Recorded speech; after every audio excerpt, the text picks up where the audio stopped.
And we are live. Welcome. I'm so sorry. We have to keep it. We have to. We're gonna We're continue. keeping it. We're keeping We're it. keeping James it. just ripped Oh a my fat burp at the beginning of episode 51 It just because came out. that's why you guys are here. Welcome back to Checkpoint. I'm one of your hosts, Vincent DeSantis, joined by my incredible co-host James Walmer, and today we are accompanied by another incredible member of Strictly Casual, Ryder Maldonado. What's going on, boys? Hey, thanks for having me. It's gonna be Okay, so we were exciting talking about this earlier. Sorry, I don't mean to cut you off, Ryder. I Oh, good, apologize. all Is the opposite of poggers foggers? I would say so. Fail of the game. I'm gonna say that. So, what's the GGERS though? Well, okay, so originally let's break this down. Sure. Okay. Yeah. First This we is a have cold open. poggers, that was derived from pog champ. Yes. Or Pog. PogChamp was just the name. Or It's just Pog. Pog. right? Yeah. Right. Play so of game. PogChamp is the person, correct? Sure. So it'd be Pog. So Uh-huh. then we'd have Fog, fail of the game, the opposite of Yes. play of the game. Right? Sure.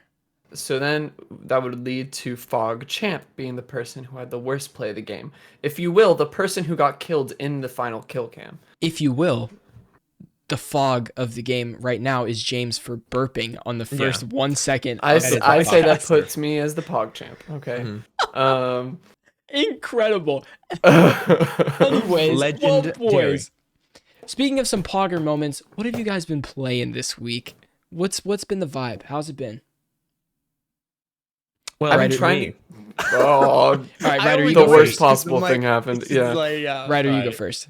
I've only been playing one game, and that's Astroneer. You know, with this little time that I have with school, it's Astroneer, and it's like in the dark of night when it's like 4 a.m. in the morning, and I wake up from a night sweat. I'm like, I'm hopping on Astroneer for a couple hours. You know. Hold on, wait, hold the phone, hold the phone. He's like, when I wake up at 4 a.m. from the hot sweats, I'm just gonna pop on the PC, play a little It's Astroneer. either a nightmare or it's too hot in my room and I can't go In back that to bed. sweaty ass leather I love chair. I love it. His ass is sticking to the chair. Man, the booty, Oh all my hot and God. sweaty. I just got to get on Astroneer and it's great. It's a survival game where you're crafting and you're building stuff. Yeah, and yeah. You're building to get more resources, to build more, to get more resources. That's all. Minecraft. But man, it's like Minecraft in a way, yeah, because you can build little bases and stuff. But man, Yeah. it's addicting. It's fun with more players. Yeah. And so I've been. This is kind of embarrassing. I play the game to like multiplayer lobbies on YouTube of people playing it, and so I'm like, yeah, guys, we're having fun together. Wait, you play like it while watching- watching? Yeah, I play like watching. Wait, do gamers play you it, so like it's not like? do you act like you're partaking in the conversations they're having? I mean, for That- the show, yeah, but I mean, in real life, no. Wow. For recording, for the purposes of the recording, recording yeah. of this show, yes, Yeah. I do. Yes, yeah. That's awesome. James, what have you been playing? I got up to about 113 hours of Persona 5. I beat Oh my what God. I believe. So this is my experience with what I think is the final boss. Sure. It's in about 3 different phases, and I had stuff come up in between those phases, Mhm. and so I was like, I can't risk turning off my PS4, putting it into rest mode, because sometimes if I put it into rest mode, it'll disconnect from the server, and then it'll boot me back out to the title screen. So then I'll Okay. have to start the whole boss fight. Excuse me, I'll have to start the whole boss fight over again. Yeah.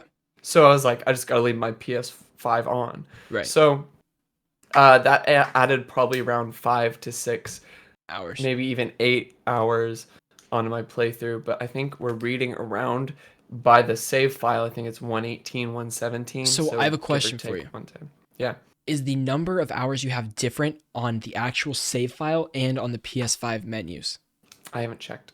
Okay, because I noticed that number started to become increasingly higher as I played more Cyberpunk. Like my save file was at like 47 hours, but PlayStation said I played like 63 hours, and I didn't leave it on Interesting. overnight or anything, and that gap just kind of increased as I went on. It was like an hour off, Interesting. and now it's like almost 20 hours off. I'm so going off of the in-game save Cool. file, probably not more the legit. PlayStation 5. Yeah. Yeah. Okay. Cool. Hmm. Anything else? No, I want to share my thought after we figure out, or after Okay. we talk about what we've been playing. Cool.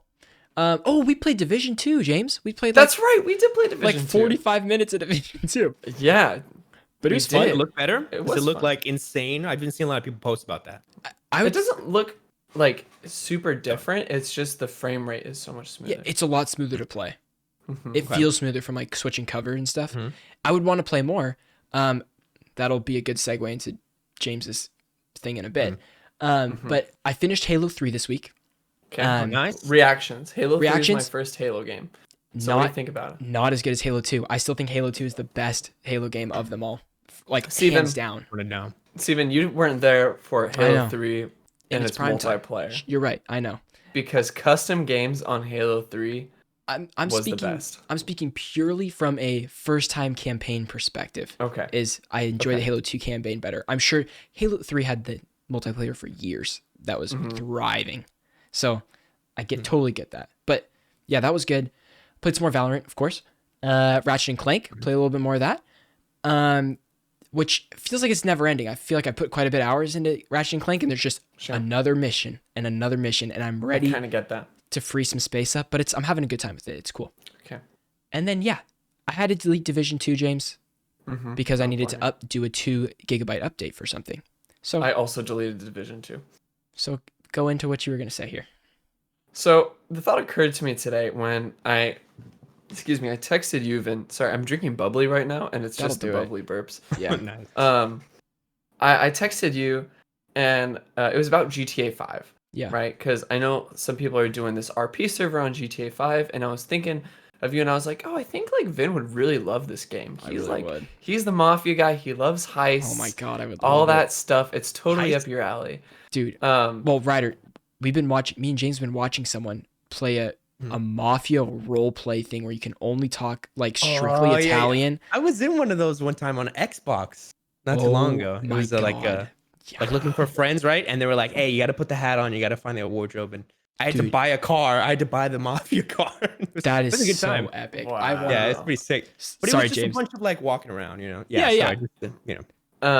So I talked to him about it, and I was like, oh, like what about this? And so then it occurred to me like GTA 5 is a huge game.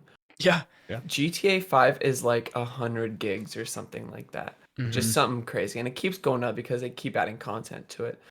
And then it occurred to me, furthermore, that we haven't gotten our expandable storage list of compatible M.2 drives or anything regarding that. Yep. On Sony's behalf for the PlayStation 5. They promised that first quarter. I don't know if we're did. still technically in the first quarter or we're running out. So We will be at the end of the first quarter starting in March or by the end of March.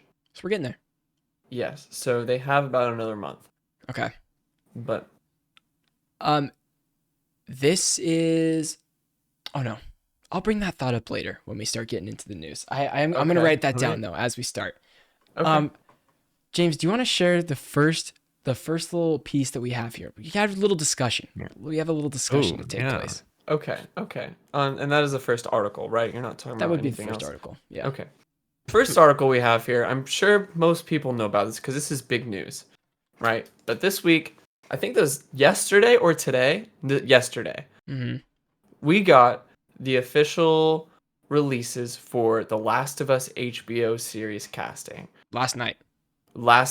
We have Bella Ramsey as Ellie and Pedro Pascal as Joel. Boys, what do we think?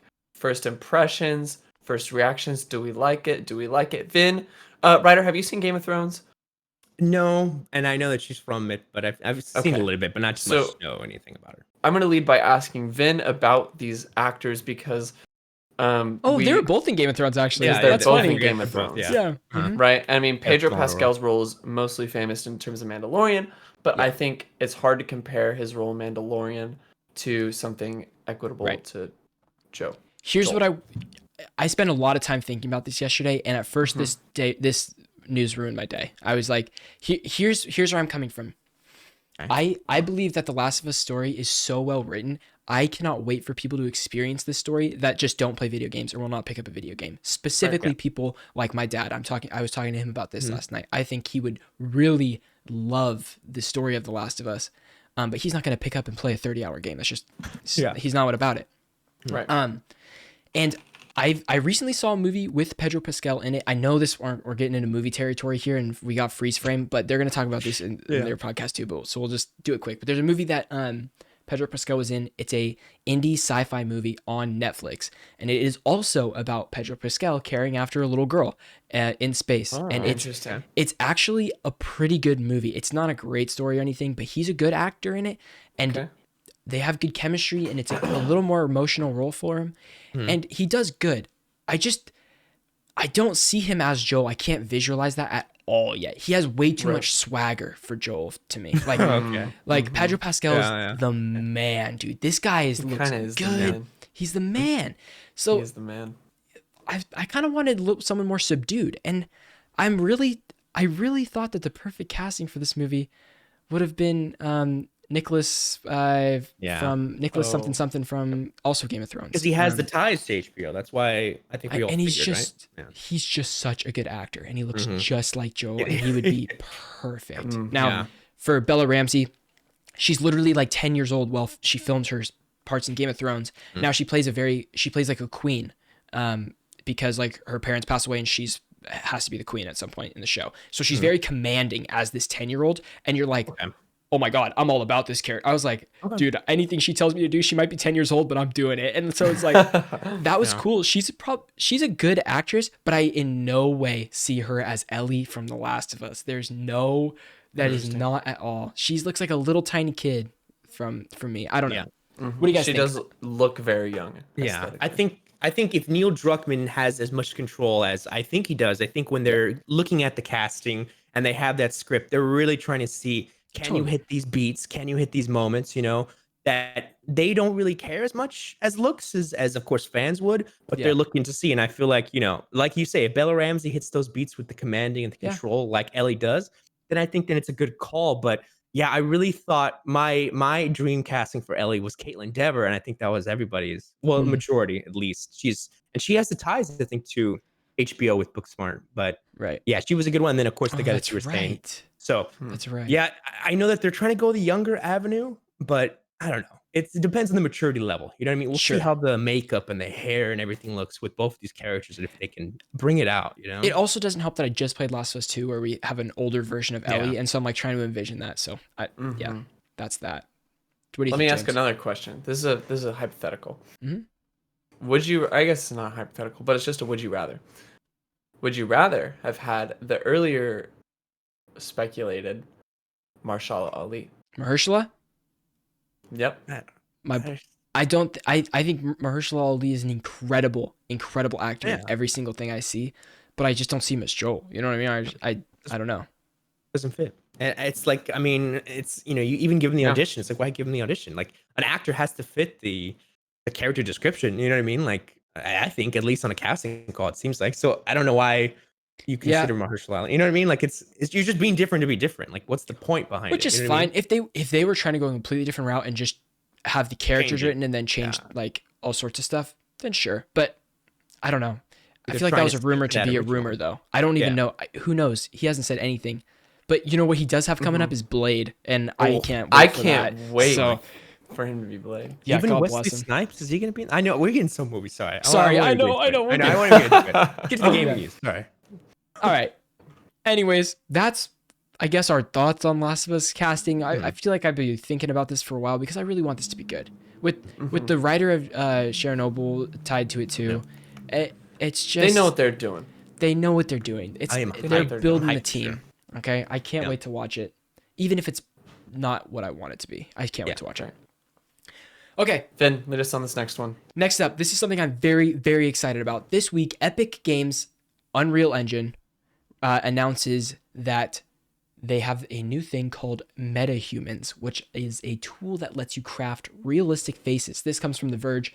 Epic Games has announced a new browser-based software tool powered by its Unreal Engine called the Metahuman Creator that can craft highly realistic human faces and help power more realistic body movements and facial animations. Epic provided a sneak peek at the platform today in a pair of YouTube videos showing off examples of creations built using the Metahuman Creator. And the Metahuman appears to be the term that this company is using to describe this brand of virtual, non-real individuals.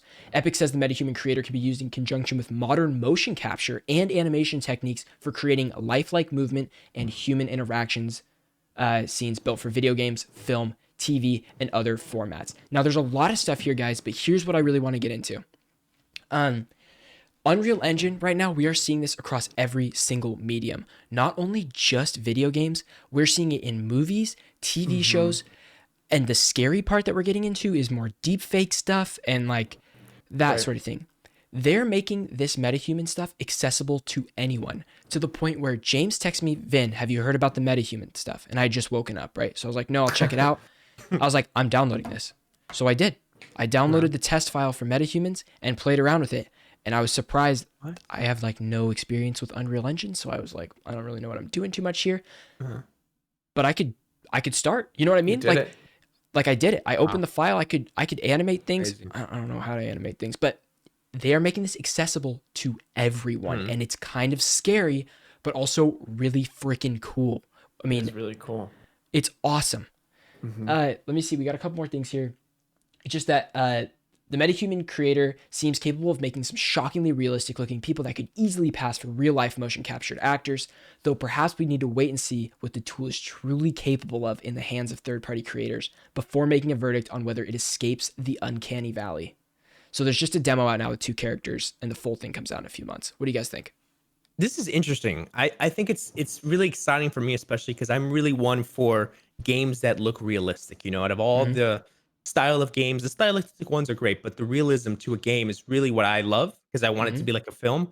And so I think it's gonna be cool seeing motion capture past that uncanny valley for character design, where it's like, wow, that looks real. I think the best example of that so far is Detroit Become Human.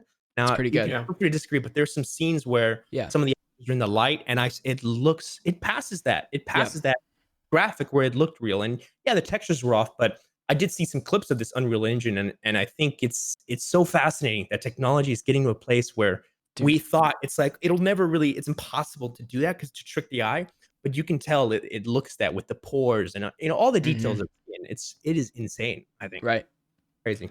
Yeah, I think it's gonna. It just shows how close we are to getting to that point of like where everything's going to be super realistic. Like remember when you were growing up and you were playing your PlayStation 2, your GameCube, whatever it was, and you were thinking, oh, this looks so good, this looks so realistic, it's real, and then you go back like after and you're like, oh my god, this looks terrible. Exactly. And then so we're like coming to that point where it won't, like, graphics won't be something that's kind of romanticized anymore, or at least once they're trying to be realistic. It's going to be like, and I'm thinking, will this be able to draw like a wider audience, who isn't attracted to more sort of like animation, like kind of that more artistic style of animated games, who might be interested on like maybe like your dad who would be interested and maybe not into the experience of playing a 30-hour game. Sure. But who do want maybe like one of those Housemarque like 4 or 5 hour or like 3-hour experiences in which you do have these very realistic character models. And to go off that too, I mean, if we're mentioning my dad again, he has been a big thing of like eyes in video games. It like totally takes him out. So like he'll watch any sort of cinematic and the first thing he looks at is the eyes, and if the eyes look bad, he's like, oh, this looks terrible, like I could care less, like that kind of thing. But I've been showing him some stuff, like it's really every 6 months to a year there's a game that comes out that further brings it to the next level. And I think that we thought Cyberpunk was going to be that, and honestly it's Black Ops Cold War with the Cold War's campaign with its characters is mind-blowing graphics. Like it is crazy what they can do with like human faces. It's wild. And so I just think that this is awesome, that literally anybody that wants to like can get into this and learn it. They're like, this tool is going to be free. I hope they incorporate it more though. You know what I mean? Because I hate sometimes when games are like, this is what we show off, and then they keep, there's bugs or delays. Like, take your time with it. Do it like you want and make it look good. Put the, but I know Unreal Engine is normally pretty good about making their tools accessible. Right. I mean, this trailer of Metahuman and stuff has gotten me extremely interested in Unreal Engine, just because like I really think that this is going to be a huge part of the future in all sorts of entertainment. So I was like, I am like very inspired to learn some basics of this stuff, just to like get an understanding of how it works. I don't have to be like a master. I'm not trying to craft like some crazy video game. I just think it is so fascinating. Yeah. I can also imagine how like, did any of you guys watch that series on Netflix? It was either Love, Death, and Robots or Love, Sex, and Robots. Love, Sex, and Robots, yeah. Love, Sex, and Robots. I would be super interested in seeing what a studio like that would do with this software. Because they're very like into the stylistic side as well as making animated feature like short films that are just really cool. They just bridged that. They bridged like the realistic stuff and the animation stuff. And you're like, there were some awesome episodes like of that. It was so cool. Yeah. Nice. That's all I got on Metahumans. Do you plan to mess around with it more when it comes out in the full? 100%. Right now, the demo is just the 2 characters that they showed in the demo. And it comes in a very preset, like, oh, here's an animation that we've made for this kind of thing. I'm less interested about animating these characters and more interested of like, I would love to create the character with that UI that they showed in the trailer, which is not in there yet. That UI is not finished, so it's not in the package. And then I want to try the facial capture, because we can use any of the cameras or webcams that you have to track your face onto those things. Yeah. With pretty cool. With free facial tracking program. That was there one facial feature or aspect that really blew your mind? I think it's right here in the eyes, like the squinting of the eyes and stuff. It's just like on the very sides. That's what's really crazy to me to look at.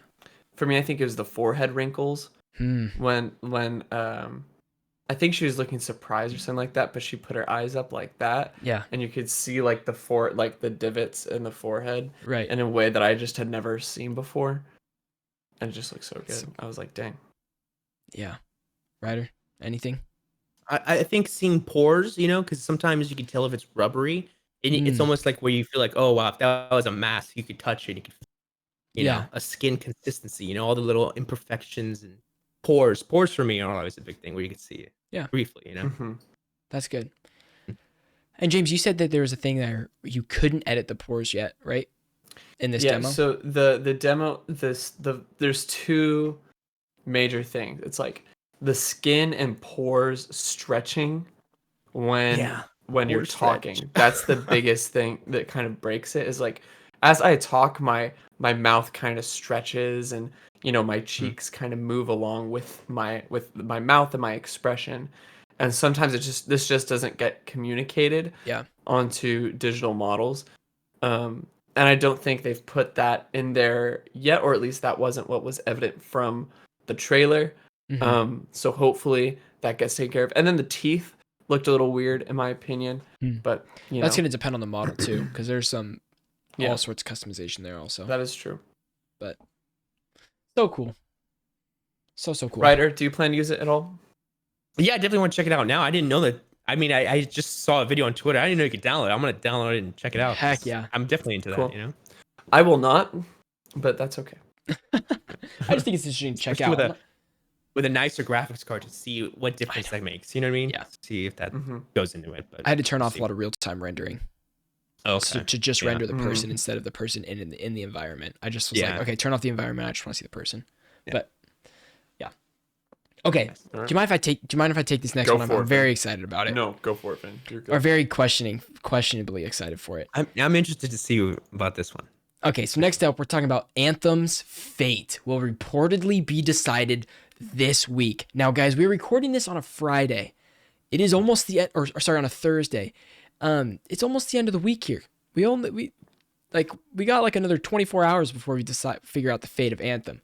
But EA will decide the fate of Anthem in the near future. According to a report, the publisher will supposedly make a call on whether the campaign to reboot Anthem after its disappointing launch is still worth the effort, or if it should be scrapped altogether. Now, you guys, months ago, we've heard about Anthem 2.0, which I was very excited about, and it sounds like it did not get all the way greenlighted. It probably it sounds like the reports are more like, oh yeah, let's do this, but here's a small team to do this. Where so here we go. According to Bloomberg, EA executives plan to review the latest version of Anthem this week. The project to revamp Anthem is currently being worked on by 30 people. Only 30 people. But developer BioWare supposedly needs closer to 90 in order to finish reworking Anthem's original gameplay and also add new content. So EA has to decide whether to invest that time and resources. Anthem had a super rocky launch. This game released with bugs that crashed PS4s, a section of the campaign that required unenjoyable farming, an update that briefly broke the game, and an unsatisfying loot acquisition loop. BioWare has been attempting to overhaul Anthem in hopes of a successful comeback, similar to Hello Games, No Man's Sky, and Square Enix's Final Fantasy XIV. Are you guys rooting for Anthem? I just want to know. I guess that's all I want to know. Hell yeah, baby. Anthem all the way. I want it to be good.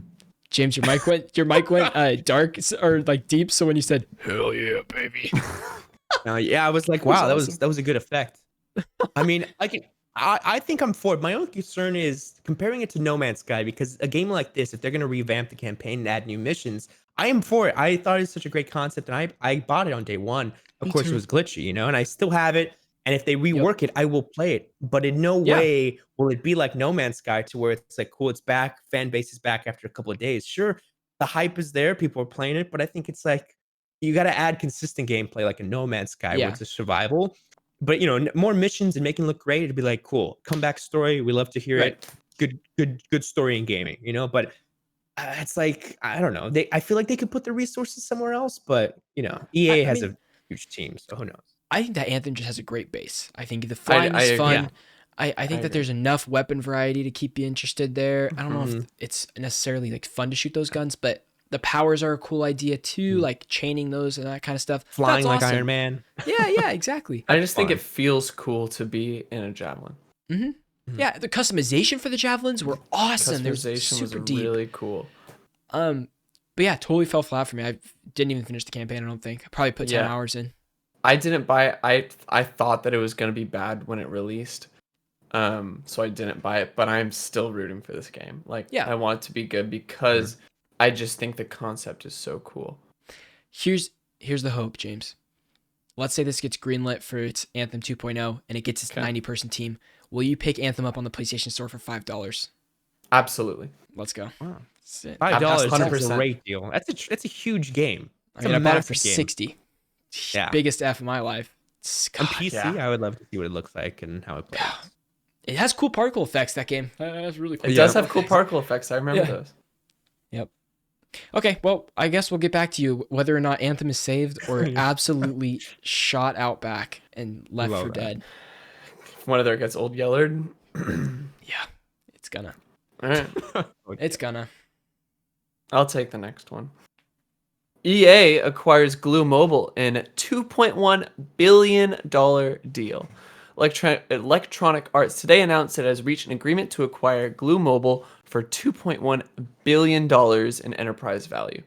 Saying, quote, "Our acquisition of Glue combines amazing teams and deeply engaging projects to create a mobile games leader with proven expertise across many fast-growing genres," said EA CEO Andrew Wilson. Mobile continues to grow as the biggest gaming platform in the world, and with the addition of Glue's games and talents, we're doubling the size of our mobile business with a deep IP portfolio and an expanding global audience. Will deliver more exciting experiences for our players and drive further growth for Electronic Arts.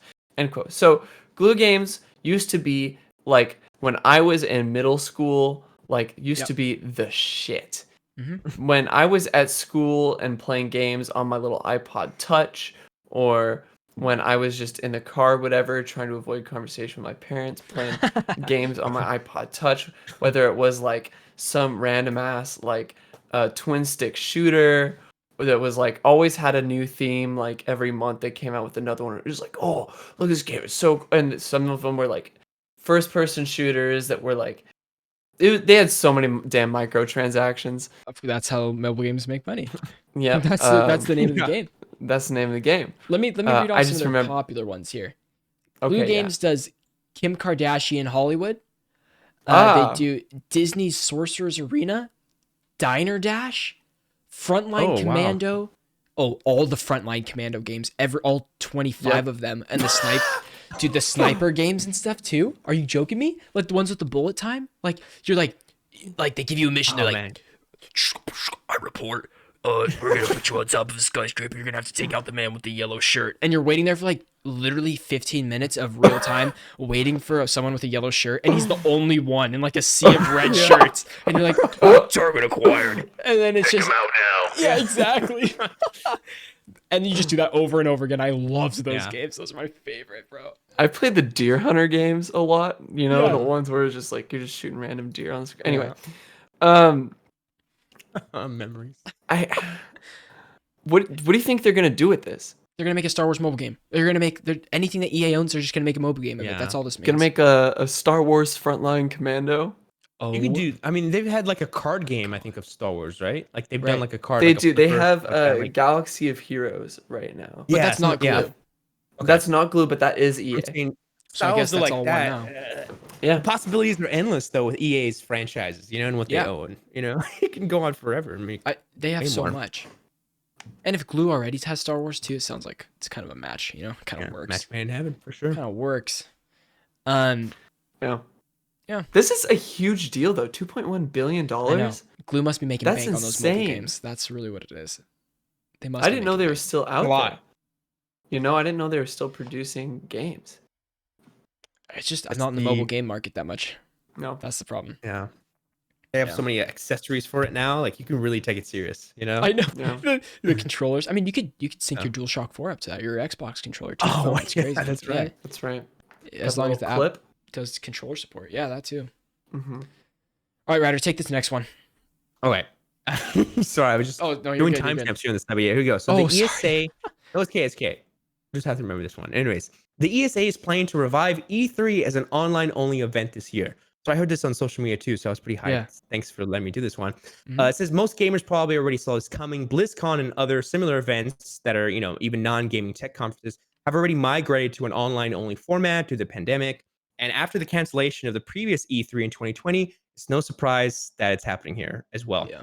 So let's see. Last year in our first couple episodes, I made this note. This note. I just said last year in our first couple episodes, we reported that E3 2020 was going online. And that's just really sad to me. Like, this is just so sad. But and more news that I was hearing about it was that E3 was already, it seemed to what I were hearing that it was dying down, that it was already going to like plan to be canceled. I think we talked about this. Yeah. So that the pandemic did nothing to help that case. I think an online event now is what it could survive as now, even for the future, even post-pandemic, because it's it seems so chaotic going in an event when it seemed for press and then they start letting people go in. And then they stopped letting it for the public and only for press. They tried to do too much with it. You know what I mean? Yeah. But I think it was always great being an online event to advertise and show trailers online, which is what most people I think would enjoy. But that live experience, of course, you can't get anywhere else. Well, we'll talk about the upside when you're done writing. Yeah. reading. So we have right here, this information comes courtesy of a new report from VGC. The outlet was able to get its hands on E3 2021 pitch documents sent to the game publishers. The documents reportedly contain detailed information regarding the Entertainment Software Association's E3 plans.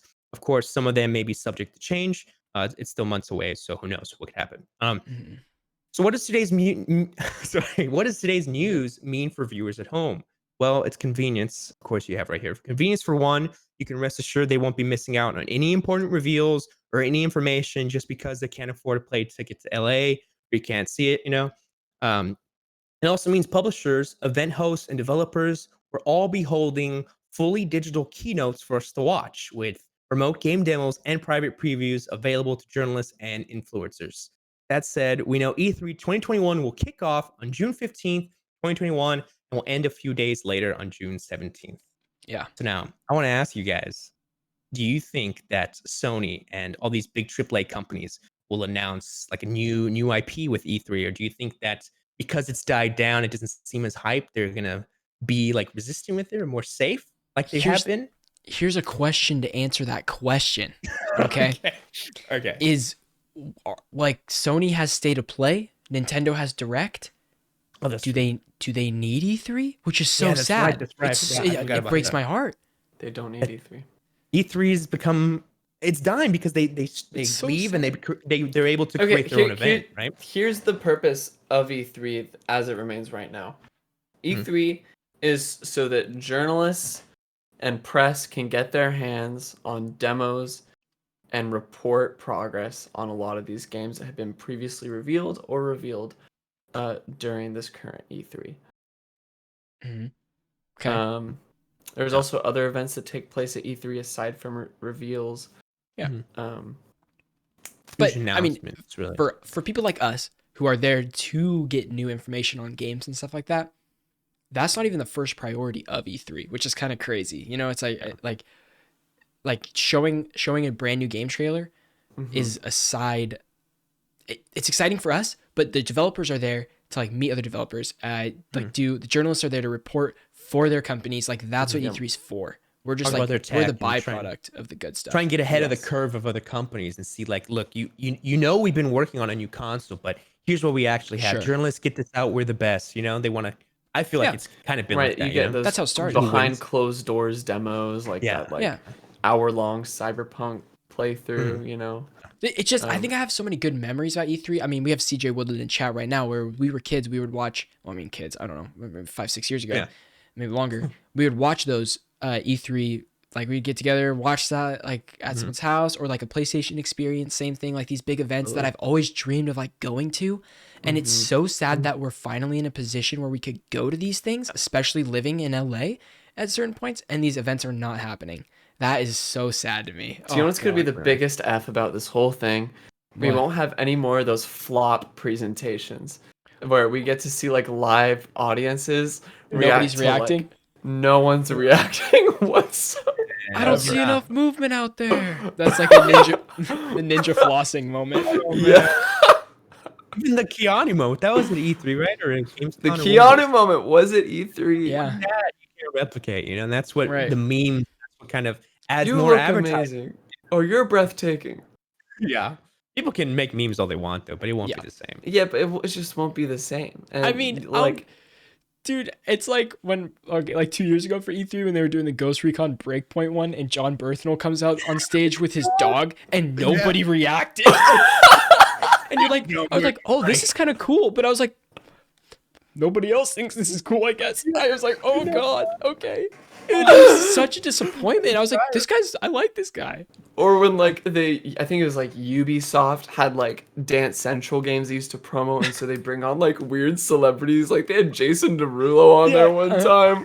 Doesn't give an F about any games whatsoever. No, and everyone in the audience is like, what the hell's going on? Yeah. No. Oh my gosh. People learn from that. But you also don't get those incredible moments like from like the 2016 E3 of Dreams, in which like or is 2016 or 2017 was when God of War was revealed, and you know, and that initial trailer, and they had the orchestra in the house, you know, in that amazing theater, and the entire theater just erupts. Can you imagine being live during that? I would have nutted. It's like Endgame, you know what I mean? But for games, it's one of those moments that you literally, know. it's like the theater experience. Yeah. And even though you're not there physically, like I was watching it live through IGN or something like that. Even though I'm not there physically, I'm still able to partake in this event. You know, this the event. energy. You're with those. Yeah. We're all fans. The gamers, like, you know, you're together as a community when you watch that stuff. Right. Yeah. So I don't know. I'm sad about E3 going online, but here's the deal. Almost all the events this year are going to go online. So it's like, it is what it is. Yeah. We'll see next year. I mean, I know we said that last year, but we'll see next year whether or not things are going to continue staying online like this. That could be online or go. What's your prediction? If say COVID is all for the most part, all said and done in 2021, do you think E3 could come back in person for 2022? It's such a hard gamble because James, like we were saying, it was dying, right? Or you were saying it too. We were so many reports of it just being dead. Not only that, remember when they leaked information by accident? Like their database got corrupted, and like all like the journalists and stuff got their public addresses out. Like they effed that one up big time. So it's like, I don't know. I just want to go. I want to keep hope alive because I want to go to E3 one day and say that I've been to E3. And so for that reason, I really wanted to stay. But I could see it going online. And Ryder, in what do you California, think? being California, I think this state is going to be the last in the country to get I think better because it's so massive and there's so many people.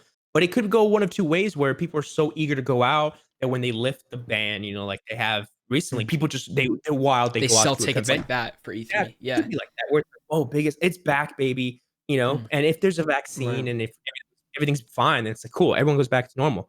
Or it could be like the fear's still there, but I don't know. Who knows what the gamer mentality of It's E3 and going to The convention. gamer But mentality. I think this is that's a conversation for anything, for literally anything. What's going to be the mentality afterwards? I know people that don't want to shake, like, are like, oh, I'm not shaking hands now because like COVID and stuff. Like, that's cool.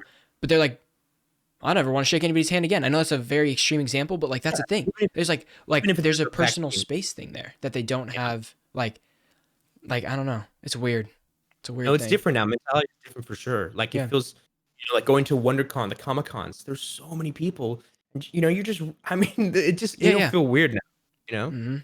Like no personal space, whereas we've been distant from people for a year. Okay, So, Ryder. like, So is it in person? Yes or no?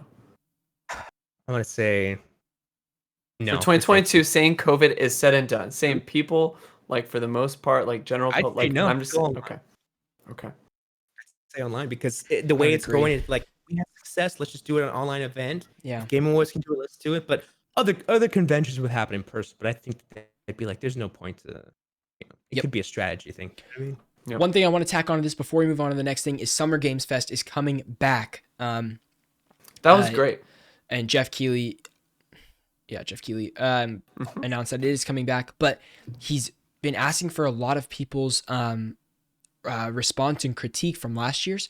And the biggest critique that he said he got was that so many people thought it was too spread out. There wasn't like any, like the hype moments were too spread out that it didn't stay hyped the whole time. And so he wants it to be 7 days, like a 7-day thing. That'd be epic. To where there's releases every morning, like an every morning type dealio, and then have a Friday night event, which is like the biggest things. And I'm like, that gives me chills right now. That's going to be like E3 levels of stuff.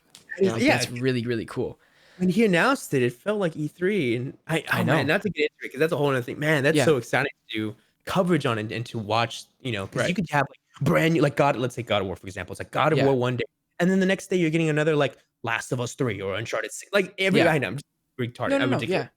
Each day it's back to back to back nonstop. That's gonna be insane. He's doing a Clubhouse talk on this next week. He was talking about this too, and I think we should be in there. Sick. We should be in there. That'd be very awesome. Is that going to be on his Tuesday thing? I don't know. I'll have to check. He has it scheduled on there, so you can like add things to your calendar, like for talks. Oh, It's that's pretty cool. Yeah. Get info on it, and then y'all can cover it on here. Cool. Okay, guys. Like a TED Talk in your pocket. Exactly. Next up, Crash Bandicoot 4. It's about time. It comes to next-gen consoles, PC, and Switch. This comes from Kit Guru. Crash Bandicoot 4 came out a little too early to be a part of the next-gen console launch window, but PS5 and Xbox Series X/S versions of the game are on the way this year. In addition, the game is also coming to PC and Nintendo Switch for the first time. Crash 4, It's About Time, released in October 2020 for PS4 and Xbox One on the 12th of March to celebrate Crash Bandicoot's 25th anniversary. The game will be releasing on Series X and S and PS5 with support for 4K visuals, up to 60 frames per second gameplay, optimized load times, and more. Those who already own the game on PS4 and Xbox One can upgrade to the next-gen version for free. The Nintendo Switch version is also coming out next month, with pre-orders going live today, which is yesterday.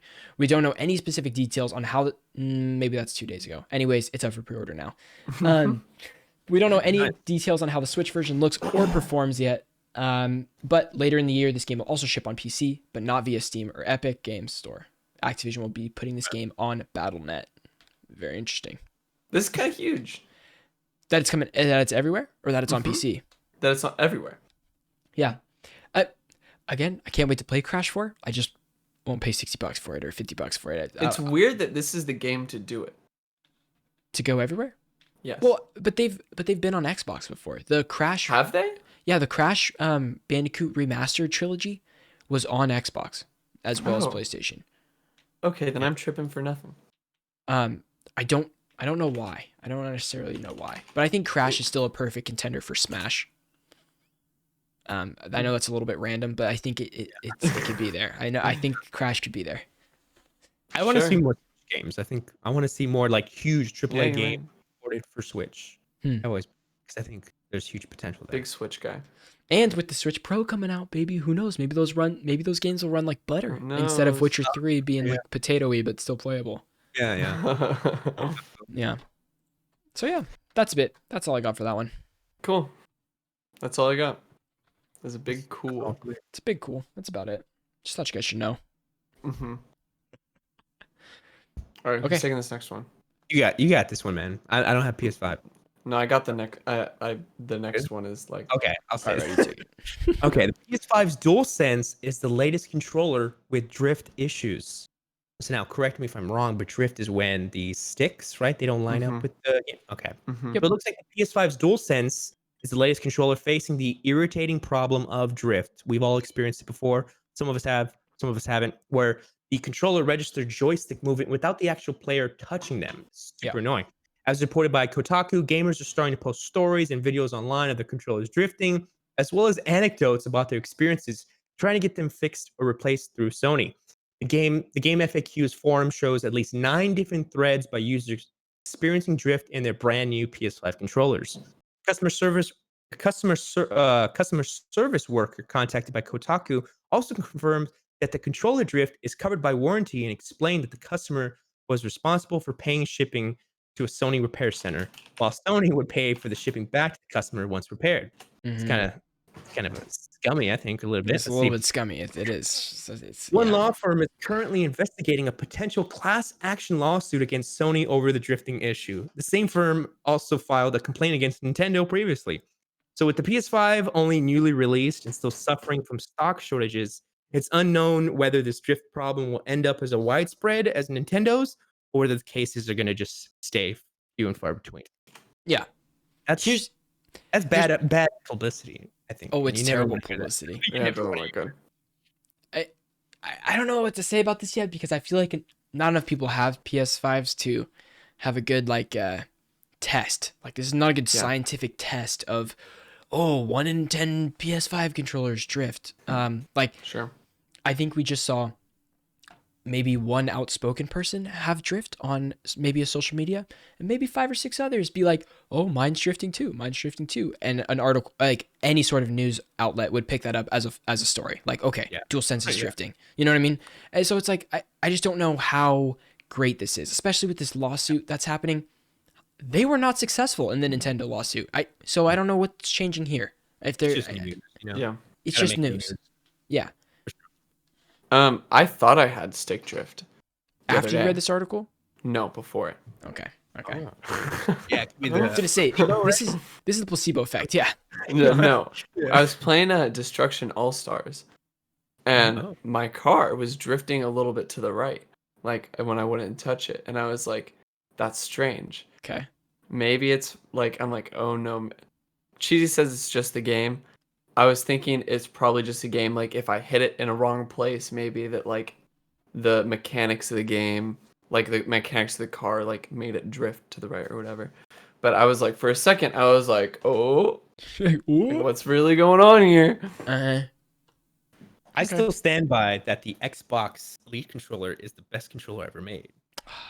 And that could get into maybe a video. But then again, I haven't experienced PS5 controller.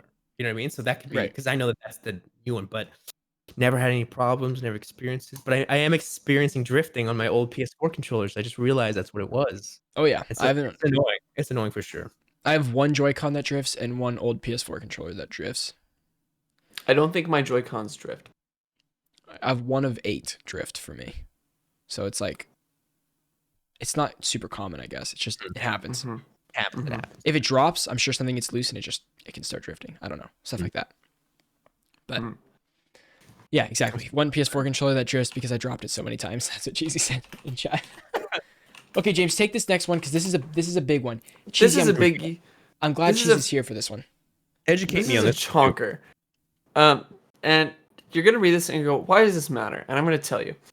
So there's a game called 6 Days in Fallujah or Fallujah, and this is what it is. 6 Days in Fallujah. This comes from Polygon. 6 Days in Fallujah, the controversial shooter set during the Iraqi War, is finally coming out nearly 12 years after it was first announced. According to a news release from the game's publisher, the tactical game will be based on true stories gathered from members of the military as well as Iraqi civilians who lived through the Second Battle of Fallujah or Fallujah, whatever, in 2004. So this is during the Iraqi War. Developing the title is Highwire Games, a company created by Jaime Griesemer, Okay. game designer for the Halo and Infamous I think franchises. that's just Jamie, dude. Is it really? I've never seen Jamie. He says, Jamie? I said Jaime. Jaime? Jaime? I've never seen Jamie spelled like that. Anyway. Jamie Hyman. Anyways, continue. He is the game designer for Halo and Infamous franchises, joined by Marty O'Donnell, who is the audio director and composer on both Halo and the first Destiny. So like all the Halo games. He's incredible. As well as Bungie's former design director, character, vehicle, and weapon artists. The team also includes Jared Knopfel, co-founder of Airtight Games, who did Murder, Soul Suspect, and Dark Void. So basically, a kind of like a power team, but like I started the list, I was like, oh, this is stacked. But then I read the last half, and I was like, sure. Regardless, Victura, a company founded by former Bungie vice president Peter Tamty, will publish the game. Tamty was also involved in the original version of 6 Days of Fallujah. So this is a development team that has been going for a while, since the game was originally announced in 2009. At the time, it was in development as a third-person shooter at Atomic Games for PlayStation 3, Xbox 360, Windows PC, and Konami planned to publish it. Okay. However, shortly after the game's original announcements, multiple groups came forward to criticize the concept of the game. The backlash, which eventually made rounds of international media, led to the publisher Konami dropping out. So they had the team, but Konami as the publisher dropped out. They said, you know what, this is a little too racy, too much. I'm dropping out. Here's some quotes. This goes into why, correct? Because that's the big controversy here is the why. The big controversy is the why. So what caused Konami to drop out? And we're gonna learn what made this. And this is the quote from Konami saying why they dropped out. After seeing the reaction to the video game in the United States and hearing opinions sent through phone calls and email, we decided several days ago not to sell it, a Konami spokesperson told Japanese newspaper Asahi at the time. So what follows in this article are a myriad of examples of troubling conflicts within the war that especially put Western forces at odds with the modern rules of war and the most civilian deaths since the Battle of Hue in Vietnam in 1968, which is at the Battle of Hue, I think it was something like 600 to 800 civilian deaths, and they accounted thousands for battles during the Iraqi War. Mm-hmm. Other things like the use of phosphorus and it's war crimes, battle and things. Yeah. It's just we all war crimes. We gotta summarize. Yeah, so it's like it's just Konami saw that like the content in the game was not. It was not against any of these what we would describe as war crimes, and it could be perceived as they were not promoting these, but definitely not condoning them. Like it was just a very like moral gray area here. Like, why would you do these things if we as a society think that these are wrong to do to other countries? Why are you playing this and supposed to be the good guy here doing these things? Like it's a weird gray area. Right. And so what happens is the devs issued a statement basically saying, we're not here to tell you like what to think. We're just going to put out all this information, we're going to retell these stories, and it's up to you guys to figure out what to do with it, right? Ethically. Reading code says, we believe that trying to do something for ourselves can help us understand not just what happened, but why it happened the way it did.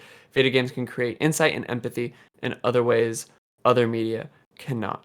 And so the whole game is based around more than 100 Marine soldiers and Iraqi civilians that share their stories with the developers so you can participate in them through this unique interactive medium. So they're hoping for moments of truth that will help shed light on the on the experiences of the Iraqi war. But furthermore, what were you going to say, Ben? I was going to say that by knowing that these are pretty much true stories as well, like some of these are true, right? That's kind of what, Yeah, like these are based on true stories. The whole claim is that this is like based on entirely true stories, which makes me absolutely want to play this more than mm-hmm. more, especially with the intention that they have behind the game. It's not right. Yeah. And so going forth, there is a concern for a bias, particularly on side of the publisher. Ian Bordeaux, who's a current senior news writer at PC Games, N, I think that's how it's pronounced. Anyway, we talked about this magazine a little while back, but he points out that in the game's description on Steam, the S in soldier is capitalized, and that the Department of Defense Public Affairs have been trying to get everyone to do this since 2015, and he says that it's a dead giveaway that this is the Department of Defense's hand. He says he knows that because he's self-proclaimed that he worked for... That's interesting. Basically worked for the Army's PR for like 5 years. Do you think that could be a form of censorship, almost, if there was a hand like in the government into this? That's the worry, is that if the government was in the hand, is that they would tell the story in a way that would favor the side of the U.S. And so that's the primary concern. Okay. He reached out to Victura, the studio, and received a quote saying the U.S. government is not involved in making this game. The Marines, soldiers, and Iraqi civilians who have helped develop 6 Days in Fallujah participated as private citizens, and the game is being financed independently. Cool. In his closing thoughts, Ian Bordeaux says, for what it's worth, I think it's perfectly plausible that the decision to capitalize the S was made as part of the overall PR strategy, as the studio tells me it was, and intends to talk more with the studio. And this is me talking about Bordeaux. Yeah. Bordeaux intends to talk more with the studio about its goals with the title. So, current concern, is this an authentic, unbiased telling of the stories of the Iraq War? Things that happened like with the Blackwater, private military, and things that went on there. That was all sorts of events. All sorts of things going on. I think it's not often that you find games having such a heavy story like this. You know what I mean? Like having this such an impact that's so true and relevant to now, and war and real people that are still alive and still talking about it. And these are their stories, and it can be done really poorly. And it's nice to know that companies, some try to make a good PR out of it or try to make a good response from it, and others sometimes poor. But I think for me, the reason that I'm kind of for this is because it's financed independently, and it's kind of an independent. Mm-hmm. It's taking the direct, what's it called? The direct response, or the direct. It's a word that I've learned. It's in English, when you're in English class, you're taking the straight from the mouth. You know what I mean? I think that's the one good note that I'm hearing from this. Yes, I'm fascinated more about this, I guess, after this conversation, because I don't think I would have been interested if it's just a military shooter, that kind of thing. Right. But I like this idea that it is stories that have been told, and if they are not unbiased, but it's okay that they have bias because they were from first-hand experience. If they're unchanged stories from how they were told, that is... If they're authentic. Thank you. Authentic stories. Then I'm much more interested in hearing and learning about that. So, if game continues to be developed as they're saying it is, slated for release of 2021, then it does turn out this is depicting accurate, authentic experiences of these people, you can bet that I'll play it. Sure, because I think that's so interesting. Yep, totally. Here, I don't know if you guys have played this, but there's a game called Valiant Hearts that came out maybe like 6 or 7 years ago. Valiant Hearts. Yeah. It was a World War I game. It was like an art game, but each story... There was a dog. There's a dog, yes. Each story was based on journal and diary. It followed a diary of someone, and the game is based on that diary. It's just like a very artistic representation of it, and that game slapped in the best way possible. Like it was like kind of fun, but also very heavy, because you're like, wow, like this is like really real. but it balanced it so well, and it was totally interesting. I highly recommend it. At the very end, you can go back and read the real diary, like flip through all the pages, like of what you did, but it's actually the real writing of that person. So well done. So again, Great real example. world stories that are going Very cool. into games is super interesting to me. So Very cool. Yeah. I play fiction games every day. You know what I mean? Yeah. But okay. I could go on. You know what We got they a lot say more in the stories. beginning of Fallout 4? They say, "War never changes." War never changes. Dun, dun. Yeah. Ryder, do you have any more thoughts, opinions, takes? No, I think I'm interested in it, definitely to say the least, and I'm glad to hear that finally they're doing good with real stories. You know, like just because it's a video game and there's Call of Duty, they can also make real stories about real stuff, but still make it a game. You know, cool. Okay, guys, we got a couple more. Next These one. are a lot faster topics, These are but really good yes, though. they These are. are hot little pieces. here we go.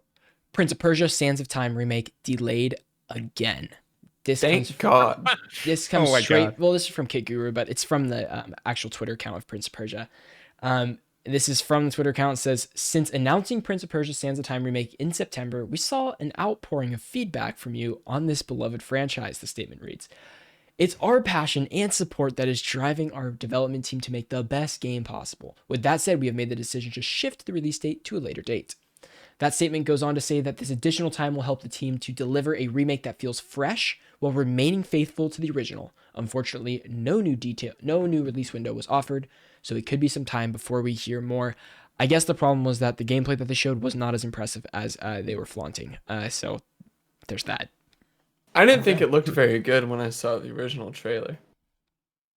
Looked better than the original. It did look better than the original. I'll give them that. Cool. There's that. I don't really have anything thoughts. on that. I never played the original, and I don't really know too much on it. But Yeah. I don't know. It seems like even remakes of an old game that looks like that, it still doesn't even look better once you remake it. You know, For the remaster, I mean, yeah, it's just it depends. Well, I have to see a trailer and kind of get that Yeah. image back in my head. But I don't know. I You guess have it to was the redo a lighting whole that game. the lighting was the only thing that was improved Oh, okay. from this Yeah. remake thing. You Yeah. watch the trailer like, whoa, there's light rays now, and that was it. Everything else That is was like, it. oh, okay. Yeah. Nice for sure. This one, this one up next. This is Take pretty it. interesting. We have Ubisoft's open world Star Wars game, which will be an RPG, will release after their Avatar game. Which I don't know how you guys feel about that, but here we go. Just In a read- VGC report, yeah, in a report, Just Ubisoft- get through it. I know. Revealed in the earnings call that Massive's the company Massive's their Star Wars game is in early stages of development, and they also went on to say that their Avatar game is in development at the studio and is set to release during the fiscal year ending March 2023, which means it should be out between April 2022 and March 2023. And I believe it's delayed now because of the film being delayed. So I guess they have more time to work on it, but whatever. Anyways, this gives us the upcoming pipeline for the Swedish developer and means their Star Wars game won't be seen until late 2023 at the earliest, with a 2024 or 2025 release seeming more plausible. That's fine. I Along- feel like, oh, sorry. Oh, you're good. Okay. Along these two games, Massive will still support the Division 2 for at least the next 2 years. So it's great. More support for that one. Keeping all 650 plus of their employees busy and creating the most diverse lineup of the titles coming from any Ubisoft studio that we know of. Interesting, to say the least. All right. Why Avatar? Why, Here's the why so question. Just much go for Avatar, it. though? Go, Vin. Here's the Go in. questions. Number one. Who the hell wants an Avatar game? That's what I'm saying. All right. I know there's big Avatar fans out there, but your opinion is invalid. Okay. Avatar. Yeah. I'm joking. No, it is. It Avatar- is though. Avatar is. This is not an Avatar movie just a podcast. cash This is a grab. games podcast. Anyways, here's Hey, the but deal. if we're talking Avatar the game, the first one kind of slapped. Never played it. Oh really? It notoriously slapped. Was it like a Game Boy game? No, it was an Xbox 360 game. Because It was that based feels- off the Avatar.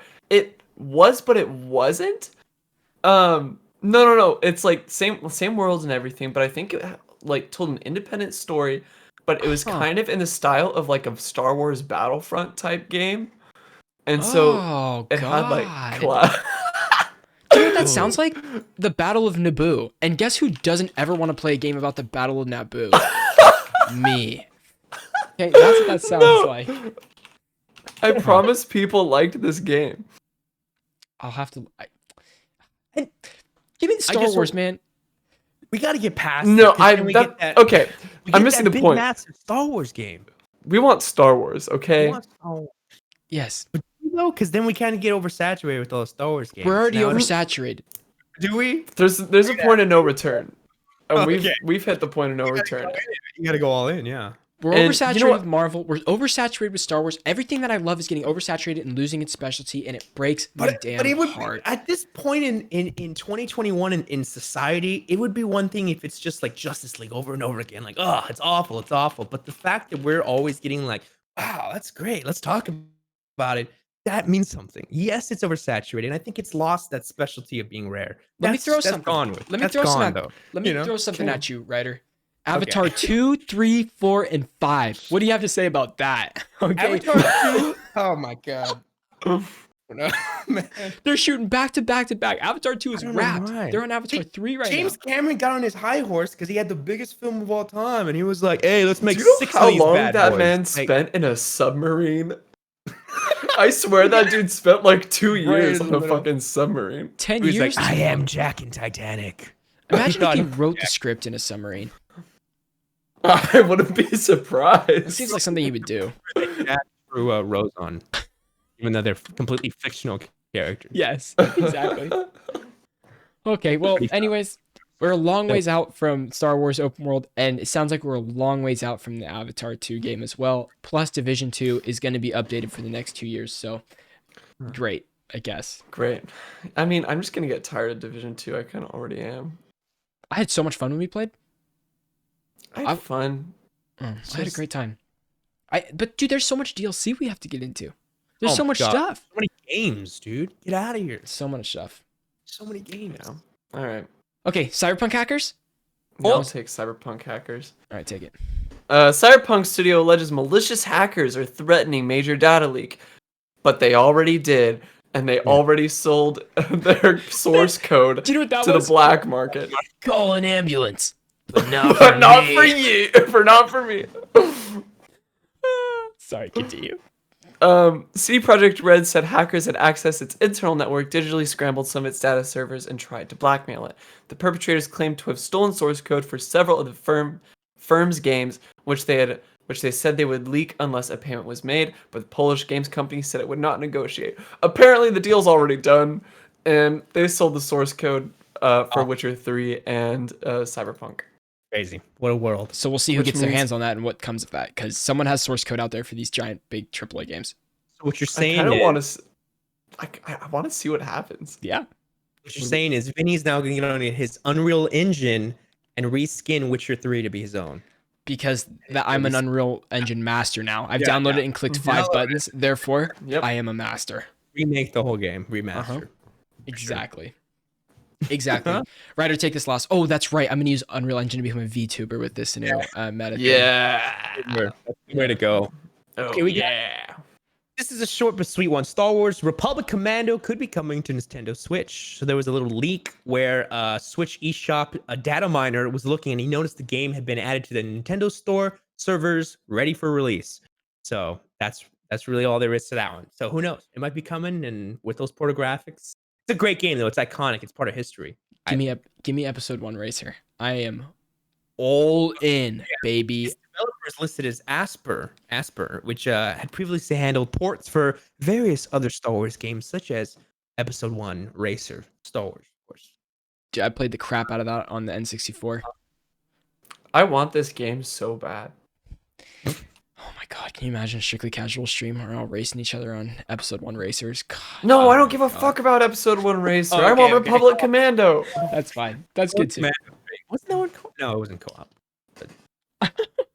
Okay. No, because that was the first game that did like the like the team management where you could like give people commands to like go do things. And that's your XCOM love. That's where your XCOM love comes from.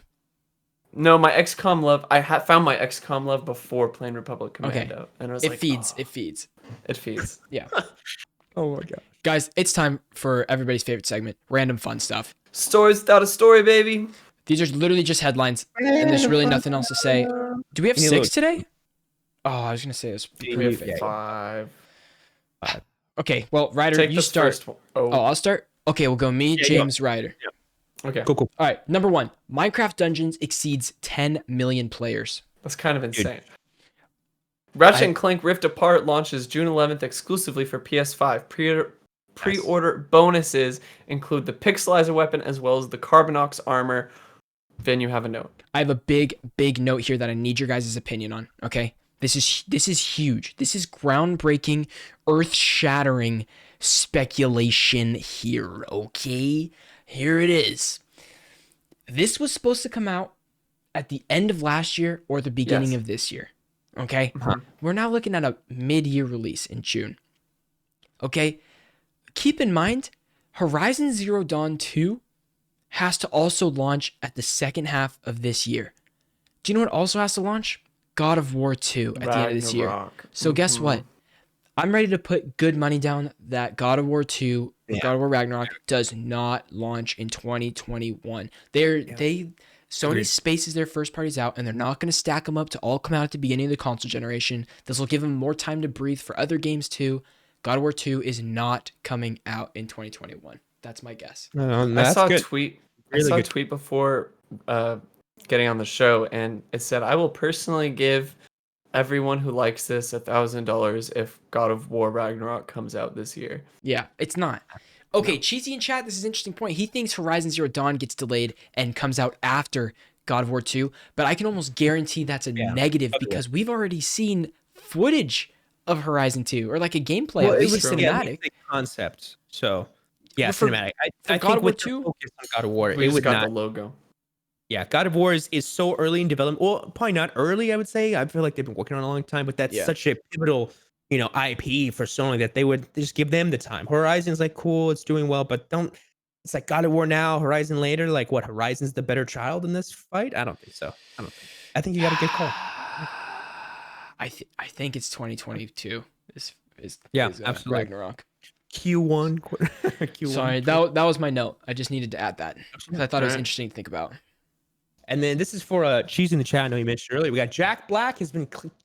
This is a Clap. Okay. Jack Black has been casted as Claptrap in the Borderlands film. This is also starring, I believe. No, I'm not gonna say it because I don't know. Got Kevin Hart in it. What's her name from Ragnarok? Oh yeah. Okay, here's my question. I've played Borderlands 2. That's the only Borderlands game I've played. Kate Blanchett. She's in it as. Claptrap, if I remember, has a very high-pitched voice. Like high-pitched, kind of annoying. But that's like his charisma. That's his thing. That's Claptrap. You know what I mean? Jack Black has a much deeper voice, but I feel like he could do a great Claptrap impression. I think so too. That will it'll be awesome. It's gonna be. I can't wait for Jack Black as Claptrap. I'm sure it'll be perfect. His name already kind of sounds like Claptrap. It does. Black Claptrap. I'm Say afraid. Jack Black Claptrap 5 times fast. You can't. You Jack can't. Black Claptrap. That's a TikTok. We'll record that one right after. Yeah. All right, the Kingdom Hearts. Oh, just kidding. Wait, 1, 2, 3. Okay, I'll go. Kingdom Hearts series comes to PC as an Epic Games Store exclusive. This is cool. Interesting. Cool. Yeah, it's all of it. It's all of it for like $177. Oh, fuck it. Pokemon Post Malone concert. More details yet to come. That's all you need to know. Your voice got deep for the Post Malone Post Malone Pokemon concert. I got 3 words. Pokemon Post Malone. Yes. That's it. Gamers. That's all you need to know. Now we're gaming.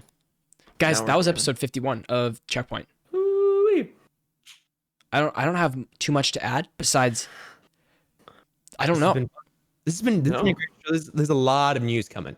I know. As the year rolls in, especially summertime, you got Game Awards talking now, E3 online show, and then what's that other online show that you said we want to do? Coming up. BlizzCon, baby. Yeah, BlizzCon's next week. I think. I don't know. Yeah, I don't know. I gotta figure it out. months from now. What's the other thing? Oh, guys. Okay. So, Big Sad, what are they showing? Like nothing? No, they're showing Overwatch 2 and Diablo 4. We haven't. But we'll see. I hope they do. Well, we hope they do. We'll see. Hopefully it's a cool event. We'll see. But guys, thank you so much for joining us. We'll be right back for the post show. If you're watching on Twitch, if you aren't, you're catching this on Friday on YouTube or audio platforms, and we absolutely love that you're listening. Thank you guys so much. Thank you. Ryder, thank you so much for joining us on Checkpoint this week. Thank you for having me on. It's Incredible. been a pleasure. We're trying to do some more cross-pollination between these shows. Get them popping. Just like our TikTok segment, you should go follow us on TikTok because we're growing on there. TikTok live, stuff like that. Yeah, I don't know. That's pretty much it. Okay. Also, if you only listen to this show or only listen to another show, that's great. But I'm going to inform you about our other show, Freeze Frame. That is our movie podcast that is also now on audio platforms too. So if you look up Strictly Casual and you look up Strictly Casual Checkpoint or Strictly Casual Freeze Frame, please, if you subscribe to them both, that helps us out so much getting the word out there. And we totally appreciate it. Yeah, that's it. Guys, any closing words before we run this outro? Thank you guys so much. Don't forget to subscribe to our YouTube channel if you're watching this on YouTube. Turn on notifications. Turn on notifications for our Twitch when we go live so you can be part of the conversation. We love you guys so much. And you don't miss the show like Cheesy. Just kidding, and you don't miss the show like Cheesy. I'm joking. All right. We're going to roll this outro. TikTok, Twitch, we'll be back in 30 seconds. And outro.